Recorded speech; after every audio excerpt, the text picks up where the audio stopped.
정확한 정보를 전달하는 블록체인 인사이트 채널 블록체인 위드어스 아나운서 박윤미입니다. 자, 오늘도 블록체인어스 편집주간이자 스타즈그룹 부사장님이신 김상우 이사님을 모셨습니다. 안녕하세요, 이사님. 네, 안녕하세요. 네. 자, 첫 번째는요, 국내 최대 가상자산 거래소 업비트의 NFT 플랫폼 소식입니다. 두나무가 NFT 거래 플랫폼 서비스를 출시했다면서요? 네, 드디어 출시됐습니다.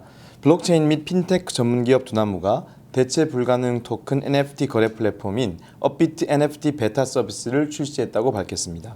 업비트 NFT 베타는 두나무가 검증한 NFT만 거래되는 큐레이티드 마켓으로 안전하고 신뢰도 높은 NFT 거래 환경을 제공한다고 합니다. 네, 그럼 어떤 서비스로 이 구성이 될까요? 네, 검증된 NFT를 경매하는 드롭스와 이용자가 소장한 NFT를 다른 이용자와 상호 거래하는 마켓플레이스로 구성된다고 합니다. 드롭스에서는 다양한 영역의 창작자들이 발행한 NFT가 옥션 방식으로 경매될 계획인데요. 우선 유명 아티스트 장퀄의 순수 미술작품 NFT를 시작으로 스포츠, 방송, 패션, 게임 일러스트 등 다양한 영역의 NFT를 선보일 예정이라고 합니다.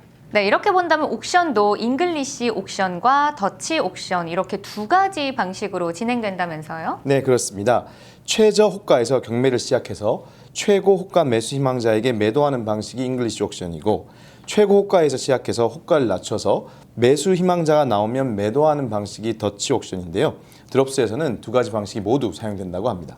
네, 자, 이렇게 상호 거래하는 마켓플레이스는 어떻게 이용할 수 있을까요? 네, 드롭스에서 낙찰받은 NFT 및 업비트의 NFT 에어드롭 이벤트를 통해 수집한 NFT를 거래할 수 있는데요. 거래 수수료의 일부는 창작자에게 분배할 예정입니다. 업비트 회원이 890만 명으로 알려져 있는데요. 회원들과 창작자가 업비트 NFT를 통해 연결되면 생태계 확장에도 큰 영향을 끼칠 것이라 여겨집니다. 네, 그렇다면 이렇게 첫 번째 경매 결과가 궁금합니다. 어떻게 됐나요? 네, 25일 오후 12시까지 진행되는 이번 경매는 현재 22회 응찰로 3.5비트, 한화 약 2억 4,138만 9,330원까지 올라갔습니다.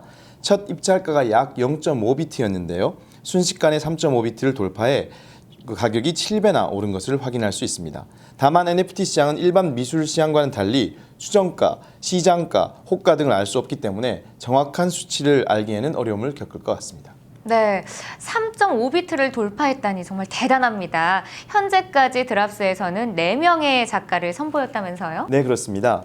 장퀄의 두 번째 작품인 You Are Not Alone 1 작품이 0.00139990 비트를 기록하면서 종료되었고 그 뒤를 이어 3.5비트를 기록한 첫 작품인 미라지캣 3 작품이 3.5비트를 기록하면서 순항하고 있습니다. 그 뒤를 이어서 최근 미술 시장에서도 핫한 작가라 불리우는 도도새 작가 김선우 작가가 작품인 The Journey of Dodos와 Orchestra of the Forest가 26일 오후 12시부터 경매를 앞두고 있습니다. 네, 업비트의 모회사인 두나무는 그동안 서울 옥션 블루 또 ISA 컴퍼니 등과 이 사업 협력을 맺었고 대형 연예 기획사인 JYP 또 하이브 등과 NFT 합작법인 설립 계획을 발표하는 등 아주 다양한 분야의 NFT 시장을 주도하고 또 준비를 해오고 있습니다. 자, 이렇게 제2의 비트코인으로 불리는 NFT 사업을 시작으로 한국의 오픈시를 넘어 국내 최대 가상자산 거래소 자리를 오랫동안 굳혔으면 좋겠습니다. 자, 최근 비트코인 가격 하락이 정말 엄청나죠. 네, 그렇습니다. 미국 연방준비위원회 제롬 파월 의장의 연임 소식이 전해지면서 비트코인을 비롯한 주요 암호화폐가 일제히 하락세를 보이고 있습니다. 그동안 파월 의장이 조기 금리 인상을 시사해왔던 데다가 암호화폐에 대한 규제 의사도 지속적으로 밝혀왔던 만큼 악재로 작용한 것으로 보입니다. 네, 워낙 파월은 암호화폐 규제를 찬성했던 인물이라 이 시세에 더욱 부정적인 영향을 끼치지 않았나 싶은데요. 이번 하락에 이 바이든 대통령의 법안 서명도 부추기지 않았을까요? 네, 그렇습니다. 바이든 미 대통령이 1조 달러 규모의 인프라 법안에 서명한 영향도 있을 것으로 보입니다. 바이든 대통령이 서명한 인프라 예산 법안에는 가상화폐를 자산으로 간주해 세금 신고를 하도록 하는 내용이 담겨져 있는데 가상화폐 거래의 총 280억 달러 가량이 추가 과세될 예정이라고 합니다. 그럼 법안의 주요 내용은 어떤가요? 네, 이 법안에 따르면 가상화폐 거래소들은 브로커로 정의돼서 미국 국세청에 일정한 세금 보고 야식을 갖춰 관련 정보를 보고해야 한다고 하는데요. 거래소가 이 양식에 따라 보고하면 자연스레 미 금융당국은 가상화폐 거래 고객을 파악하게 되고 또 이어서 해당 고객은 차익을 토대로 세금을 내야 한다고 합니다. 아울러 1만 달러 이상 거래할 경우 가상화폐 송금을 받은 사람은 발신의 이름과 주소 등 개인정보를 금융당국에 15일 이내로 보고해야 한다고 합니다. 네, 가상화폐 업계에서는 이 법안에 반발하고 있다면서요? 네, 그렇습니다. 1만 달러 이상 정보 보고는 개인정보 보호와 관련해 위헌이라는 주장입니다.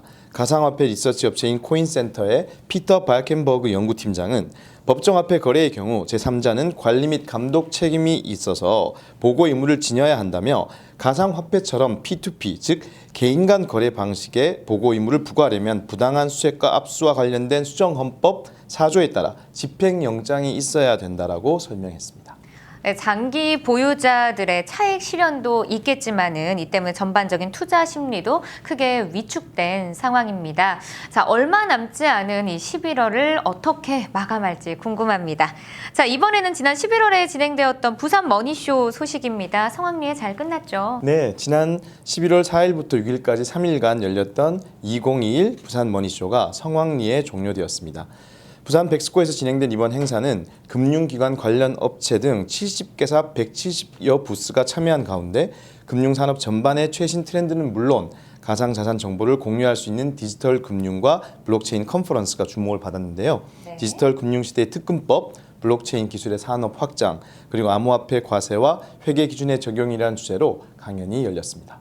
네, 저와 이사님도 함께 가서 그 생생한 현장을 느낄 수 있었습니다. 자, 이렇게 핀테크와 블록체인 스타트업을 위한 투자 IR쇼도 마련이 됐죠? 네, 이번 부산 머니쇼에서는 투자 IR쇼에 모네타 자산운용, 힐스톤 파트너스 등 10여 개 벤처 캐피탈 회사가 참여해 투자사별 펀드 성격과 투자 계획에 대해 상세히 설명해 주기도 하였습니다. 특히 인수합병 전문 펀드 조성으로 관심을 모은 모네타 자산운용이 NFT 시장에 본격적으로 진출하면서 NFT 펀드를 조성하고 적극적으로 투자를 진행할 예정으로 밝혀 주목을 끌기도 하였습니다. 네, VIP CEO 네트워킹 파티에서 특별한 출범식이 있었죠? 네, 그렇습니다. 한국 NFT 콘텐츠 협회 출범식이 성황리에 진행되었습니다. 블록체인 업계와 엔터테인먼트 및 콘텐츠 업계 투자사 관계자들이 대거 참석한 이번 행사에서 김영진 한국문화예술산업총연합회 회장이 초대 회장으로 추대되었습니다. 네, 다시 한번 축하드리고요. 한국 NFT 콘텐츠 협회의 활약을 기대해 보도록 하겠습니다. 네, 이번 부산 머니쇼로 인해서 코로나19로 위축됐던 금융계와 또 블록체인 업계가 다시 도약할 수 있는 기회의 장이 되었으면 좋겠습니다. 자, 다음 뉴스로 넘어가 보도록 하겠습니다. 자, 다음 뉴스는요. 이 양대 거대 정당의 대권 주자인 윤석열 국민의힘 후보와 또 이재명 더불어민주당 후보가 공통적으로 가상자산 가세 유예에 찬성한다는 입장을 보였다면서요? 네, 그렇습니다. 우선 먼저 속보로 올라온 이재명 더불어민주당 후보는 11일 가상자산 소득에 대한 과세 시점을 내년 2022년에서 후년인 23년으로 1년 유예하고 공제 한도를 대폭 상향하겠다고 공약했습니다. 네, 자 그렇다면은 이재명 후보의 당인 민주당에서도 동의한 내용인가요? 네, 그렇습니다. 민주당 관계자는 선대위 비공개 회의에서 이재명 후보가 직접 암호화폐 과세 유예를 추진하겠다는 뜻을 밝혔고 유예 기간은 2023년 금융투자 소득세 도입에 맞춘 1년 정도라고 했는데요. 관계자는 회의에서 송영길 당 대표도 이와 같은 뜻에 동의했다라고 전했습니다. 네, 이재명 후보가 직접 밝힌 내용은 어떤 내용인가요? 네, 이재명 후보는 본인의 페이스북 글에서 조세의 기본은 신뢰다. 납세자인 국민이 신뢰할 수 있는 납세 제도를 만들어야 된다며 준비 없이 급하게 추진된 과세는 정당성을 얻기 어렵고 조세 저항과 현장의 혼란을 불러일으키게 된다라고 밝혔습니다. 자, 그렇다면은 윤석열 국민의힘 후보도 과세 결정 유예에 찬성했다면서요? 네, 윤석열 국민의힘 후보도 가상자산 제도가 뒷받침되기 전까지는 과세를 유예해야 한다고 밝혔습니다. 윤 후보는 9월 경선 토론회에서 현재 상태에서의 과세는 반대한다며 국가가 거래를 정상적으로 이루어지게 행정 서비스를 제공해야 세금을 걷겠다는 것이 정당화될 수 있다고 지적한 바 있습니다. 네, 이전에도 가상자산 유예 관련해서 언급했던 적이 있었을까요? 네, 윤 후보는 기본적으로는 거래소 내에서 정부의 인허가제가 필요하다며 국가가 거래를 정상적으로 이루어지게 행정 서비스를 제공해야 세금을 걷겠다는 것도 정당화될 수 있다고 지적했는데요.